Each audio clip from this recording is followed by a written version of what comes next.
সুপ্রভাত। আজ আমি বলবো নবজাতক শিশুর গোসলের সঠিক নিয়ম সম্পর্কে। নবজাতকের ত্বক খুবই সংবেদনশীল। ভুলভাবে গোসল করালে ত্বক শুষ্ক এবং সংক্রমণ হতে পারে। প্রথমে সব জিনিসপত্র প্রস্তুত রাখুন। টাওয়েল, বেবি সাবান, গরম পানি। পানি খুব বেশি গরম নয়, সাধারণ কক্ষে উষ্ণতার মতো।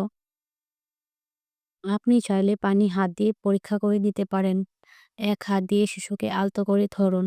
তারপর প্রথমে চুল এবং মুখ পরিষ্কার করুন। তারপর ধীরে ধীরে পুরো শরীর পরিষ্কার করুন।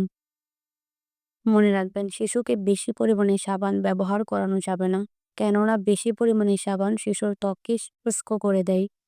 গোসল শেষে নরম তোয়ালে দিয়ে আলতো করে শিশুর শরীর মুছে দিতে হবে, বিশেষ করে ঘাড় এবং ভাঁজের অংশ।